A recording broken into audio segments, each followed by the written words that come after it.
Art students, Brian Proctor, the art teacher, back again with another lesson. And today we're going to talk about building your background for comics and storyboards and whatever else you may want a background for.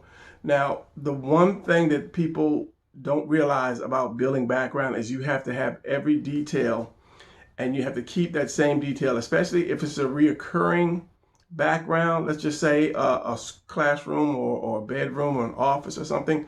When your character continues to go back there, you need to have that same background over and over again. So if you take a look behind me, there's something missing. So if you watch my videos from beginning to whenever and you see it now, you say, hey, something's missing. Well, I took Darth Vader out the way, so you see that there's something missing. And that's the same thing when you're doing your backgrounds. You have to be consistent in keeping everything the same way again and again and again. So let's put Darth back because he's rocking his gold chains and you can take a look at him. All right, now see, that's a consistent background that I've shown almost in the beginning of every video. So let's not make that mistake when we do our background. So let's go over to the drawing table and we'll talk about creating your background or creating, building, one of the two. Let's do it. All right, so before you do your background, you should have your story because there's a reason to have your background. You won't need a bathroom if nobody's going to the bathroom. So I came up with this little quick story, and I hope it's not, stealing from anybody else. But the idea is there's a high school kid, and he has powers, kind of like Jean Grey, but not up to the X-Men level. I mean, he can move a couple things and read certain people's minds at certain times, and just kind of manipulate stuff. But as I say, not on the X-Men level. So his thing is, he's in high school, and he does his powers not good enough to go out into the world and fight crime. So what he does, he's developing it through the situations that happen in high school. And let's just say somebody killed the high school mascot. So he's trying to find out who did it. So his main background is going to be his homeroom.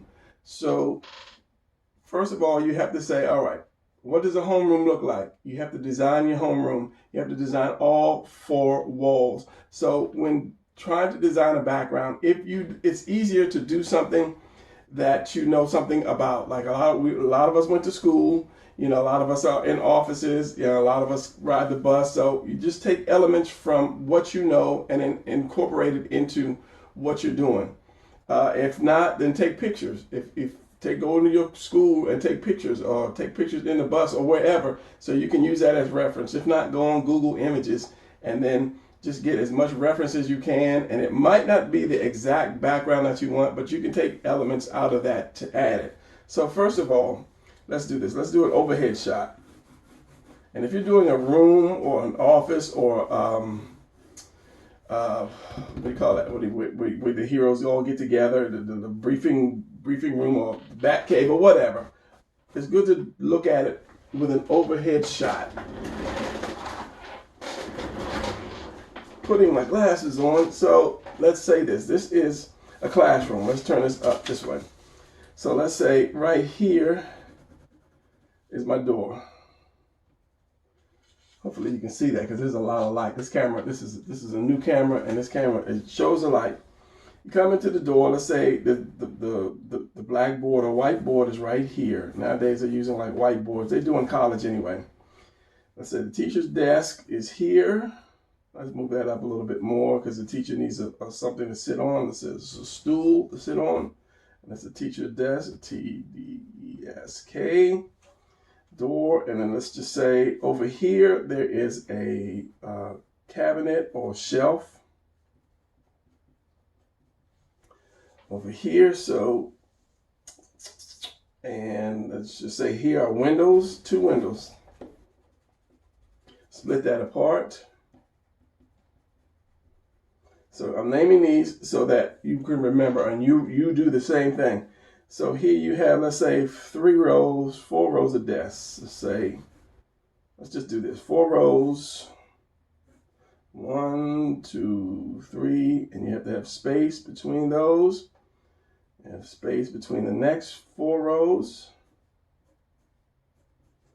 And then let's just put 4 more back here. And this is just saying. So you have your desk, and then you have your chair.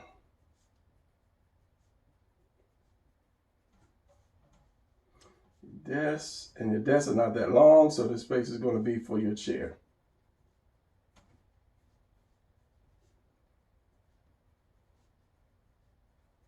All right, so you have your shelf, your windows. This is the blackboard. This is the door. Let's put this door swings out like that. So we're going to have something on here, maybe like let's just say poster. Let's just say 3 big posters, okay? Now you can always add something else if you want to. So that's basically the setup of your room. You come in, you go, you sit down at your thing, you have your shelf. You could probably have another shelf. Now this is a window.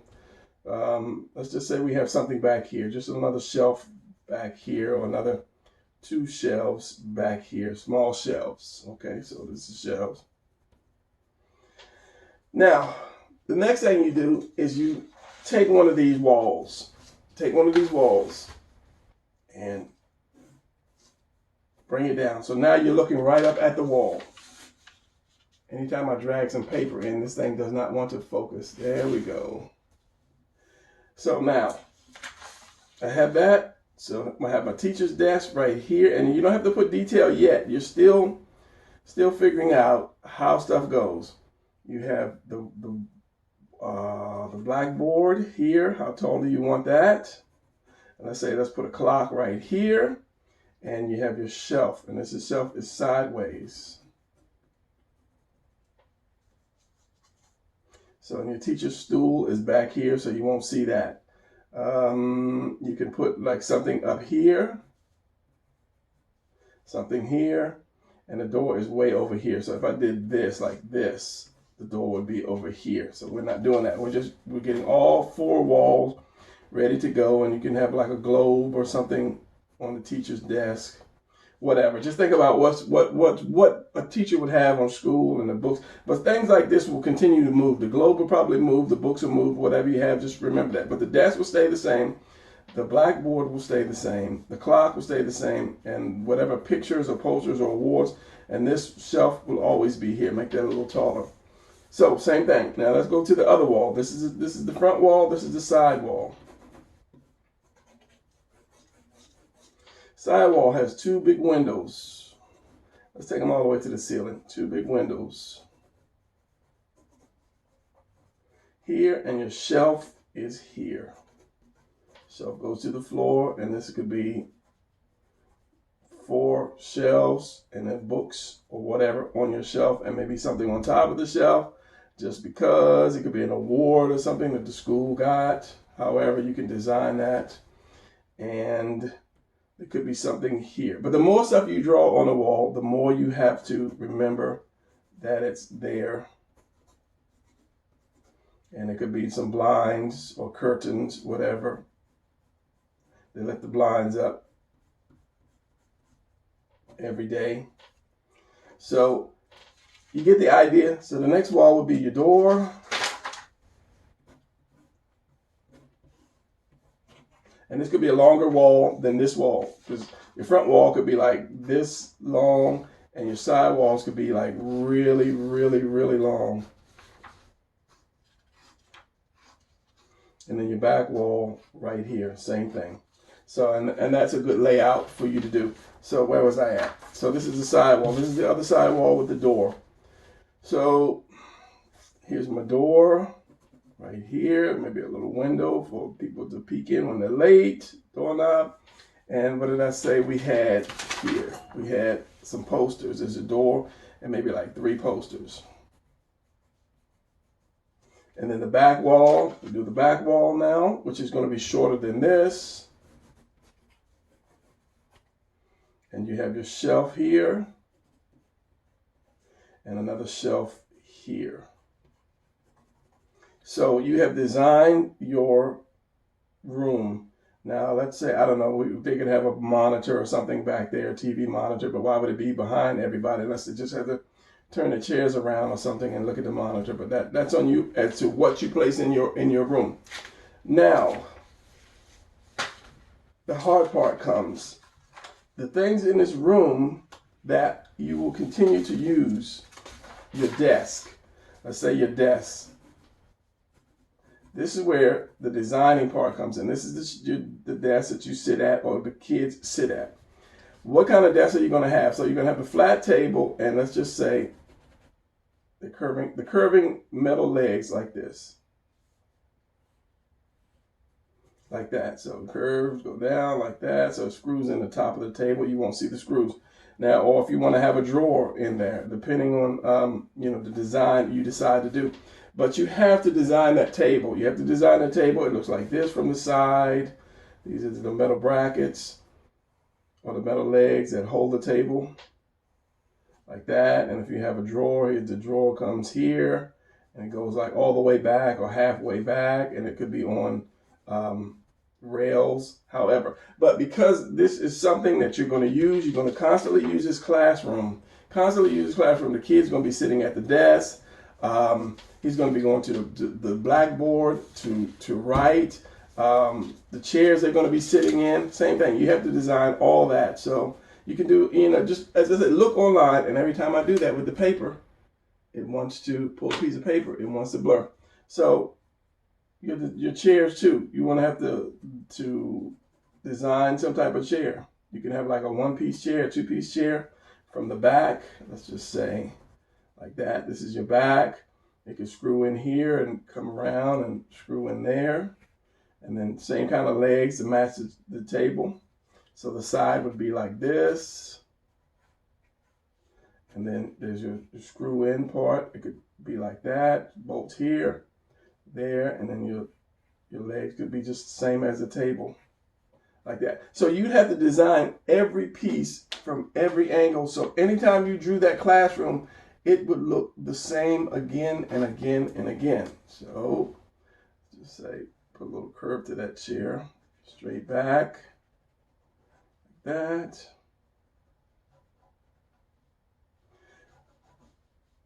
And this is the metal here, and it goes, how did I have it? I had it stapled back here. So let's just redo that chair. It's metal, like this, like that. That makes it a little easier chair. Construction of a chair anyway. Something a little thicker.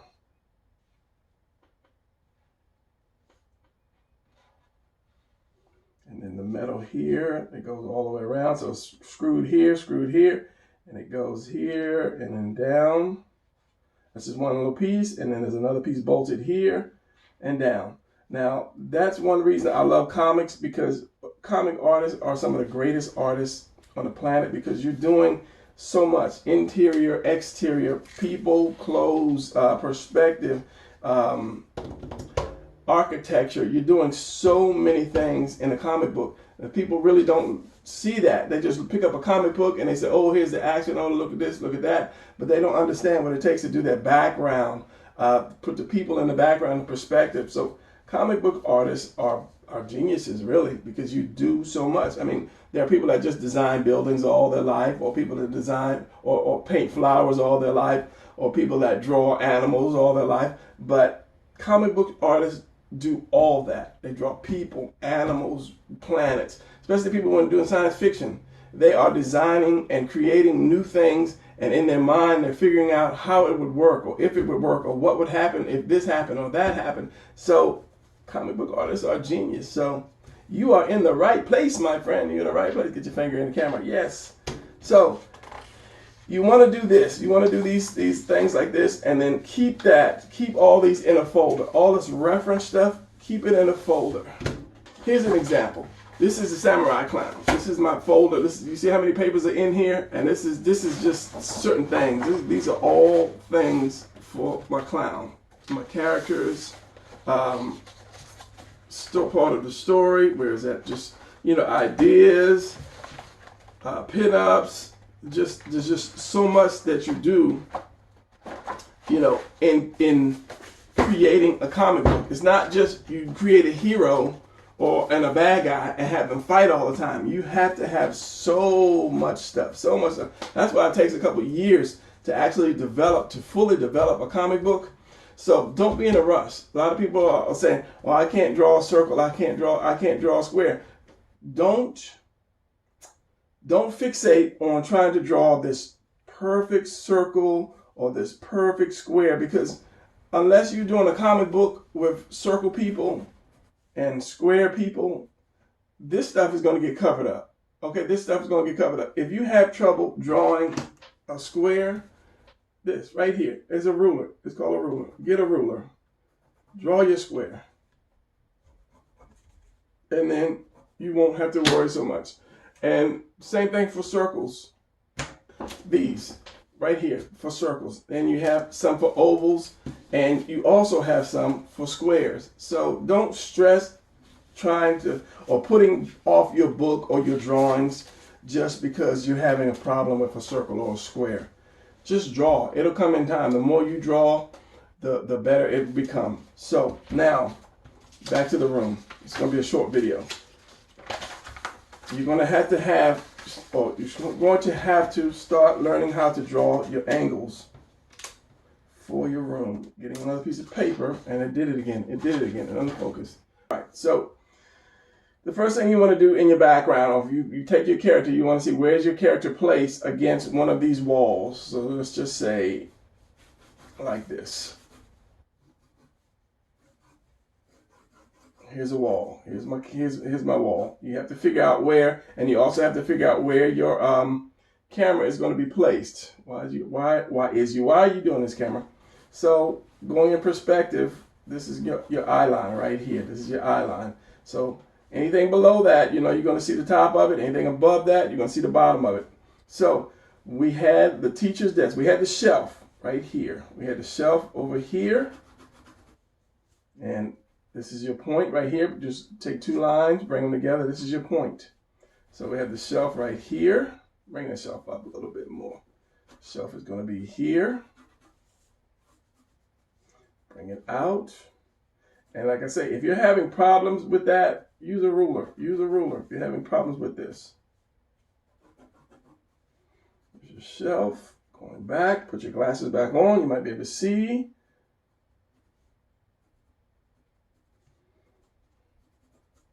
And then you had your teacher's desk, which is going to be about right here on the floor. Of course, that's going to go back. Bring the teacher desk a little bit lower. Now, everything doesn't have to come from this one point. You could have another point and other stuff coming from it. So just to let you know, it could be longer than that. Behind her, her, it don't have to be a her, it could be a him. Even the blackboard, what does the little shelf look like that you put the erasers on? All that stuff you have to design.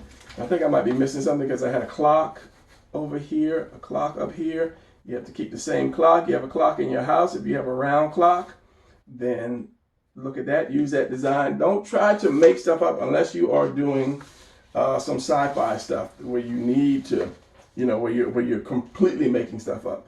So a blackboard usually has a frame around it. Let's get this out the way. Here's the desk. Here's the globe, just because. Was the globe on that side, I guess? I don't know. And then let's do some chairs. Let's do some tables and chairs. So let's bring it up a little bit higher. Some desks, tables, and chairs.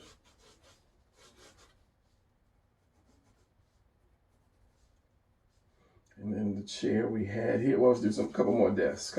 Leave space for the chair. And then do another one here. So your perspective, your point is going to be about here, because it's your line. You can't take it above the line. I'm rushing. So it's going to be about here. So this one's going to come here. This one's going to go there. And you don't want to make it too close.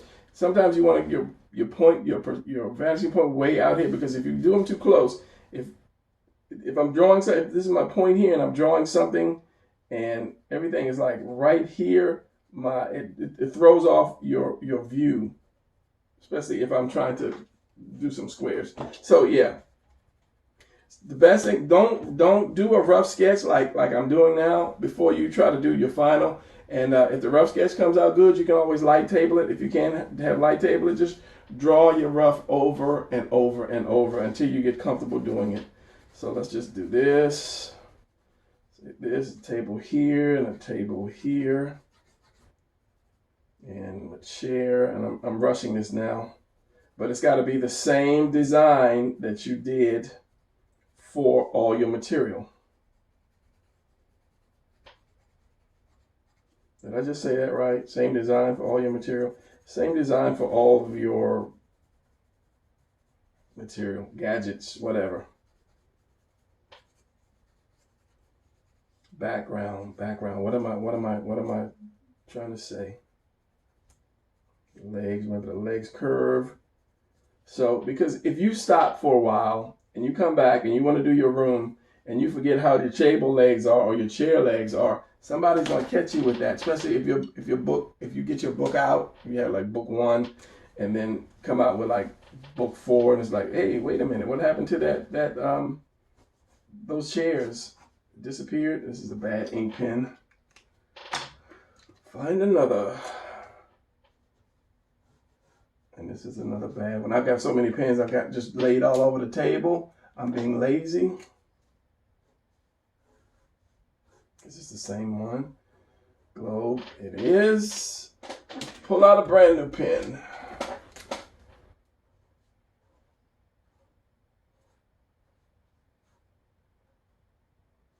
And then whatever globe looks like, look it up. Look up a globe. Look up a globe.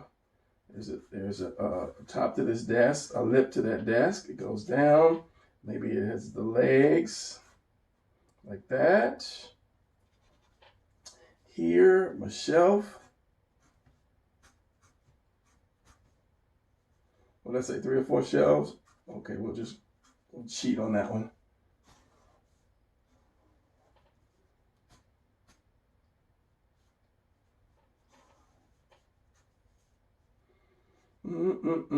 Goes to the front, goes back to that back lip from at the front here, right here. And remember, you're gonna have two pieces. Not 2 pieces, but thickness. Goes back to that back line here. Curve, back line, curve, back line, curve. Same thing with the bottom, the shelf, and whatever was the award. The butterfly award for the cleanest classroom. That's a rabbit award. Okay, rabbit award for the cleanest classroom. He's got a little big carrot. Whatever.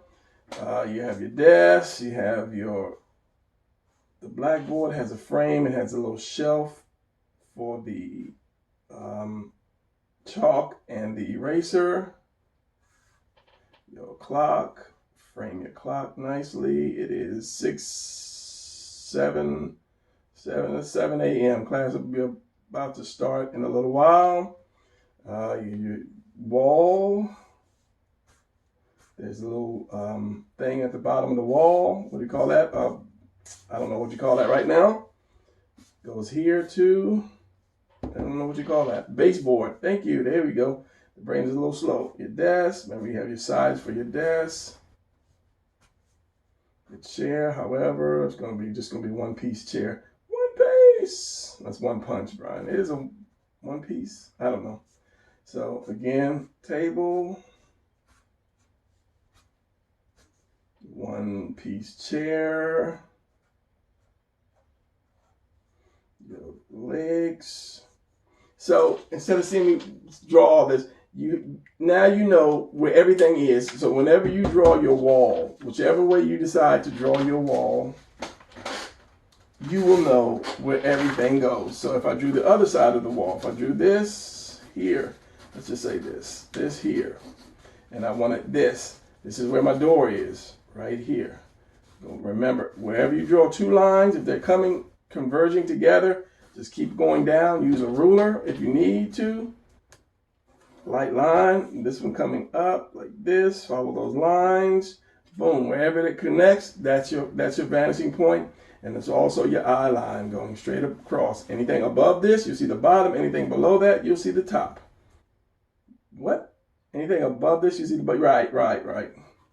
So here's my door, which is going to be above that, but it's still going to go to this line, top of my door, like that. Of course, you got the teacher's desk again. Let's just say this is way over here somewhere.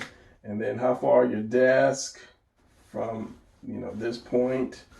So, yeah, but I know everything on there, and it could be a poster. As I said, there's a poster here, poster there, poster there. The door could swing open like that, and there was that little window for you to see. So there's the doorknob, because you might put your window on the wrong side one day, and the doorknob on the other side, which the doorknob should be right under the window. So we have that. Then where you can start to place your character. Your character one could be sitting down somewhere.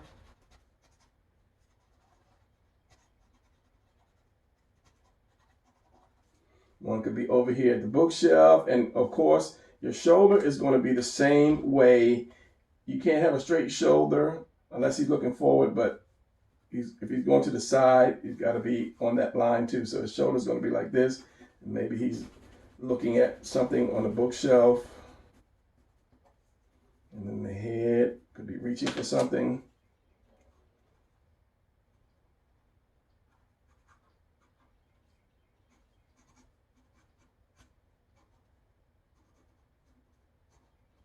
The shelf, maybe the teacher could be there.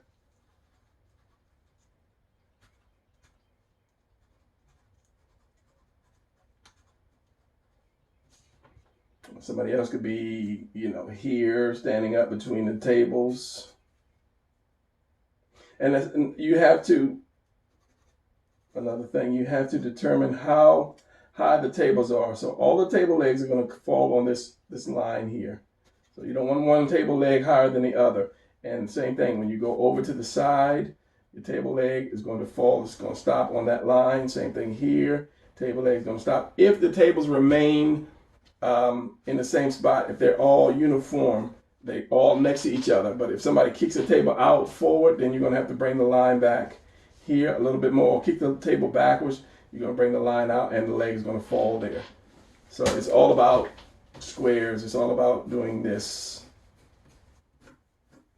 So everything could fall on a square. So this could be a table, could be right here on these lines here, falling on this line. Another one could be here, falling on these lines, and the person here could have kicked this table back. So this table, instead of it being lined up, the edge of the table could be being here.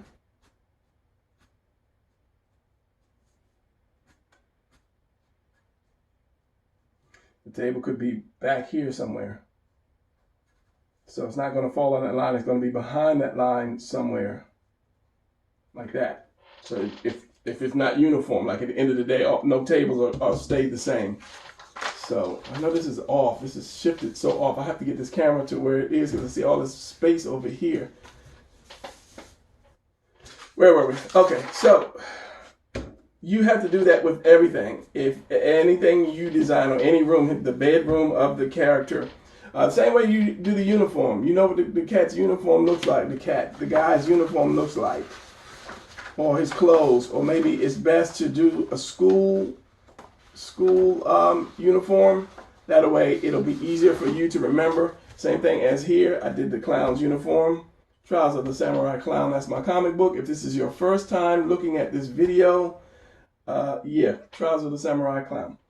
You have to do the costume or the uniform in all angles, because if the camera's behind the guy looking at it, you need to know what the straps look like. It's from the side. You need to know how it looks from the side, what's on the side, from the front. Same thing. You have to design every element in your comic book or in your story. All right. 29 minutes. That's not too bad, not too good, minus editing. So, all right, recapping. Figure out your room, whether it be your base of operation, your classroom, your bedroom, your bathroom. Figure that out from the top view. Start out with the door. Where do I come in at? Where do I come in at? Then what am I going to see? If it's a bathroom, is it the tub here, the sink here? Use what you have already. If you have or use what you have in your home or your apartment or whatever as a guideline, and then add some more. If it's like if you live in an apartment and you're doing something like Tony Stark's bathroom is not going to look like your bathroom. It's going to be huge with maybe a hot tub in it and a mini pool and a shower for 12 people. So the things you have to think about. But for the time being, use which reference that you have around the house or your friend's house or whatever. Then maybe go to Google and see what they have. Take out some of the elements that you might need. Then go from the top. What's where, what's how. Then take each wall, and then put your elements there. Put your elements where you want them to be, so that anytime you draw your angles, everything will be right and in the right spot. Draw all 4 of your walls. Design any piece of whatever furniture or gadgets. If it was a water, what is those water things? Water coolers in there. You have to design it. You have to either design it or look at how they are made. And that's something I said to people who are going to be artists. Don't just look at something and walk by. Look at it and study. See how it's made. Like, oh, I don't have a water cooler, but I've seen enough to know that the square, the water sits on top. You have the little opening. You have your 2 nozzles here that you can put your cup under and then let your water come out. Now, they could have the words here, sweet water or whatever. And if it's plugged up, you have to plug it, but you won't see that. So just start looking at things, see how they're made, see how they're created, designed, and it will help you to do your creations and your designs as well. So if I left anything out, I'm sorry. I will maybe throw it into the next video, but for now, do what you got to do. All right. I will see you guys in the next video. Peace. Class dismissed.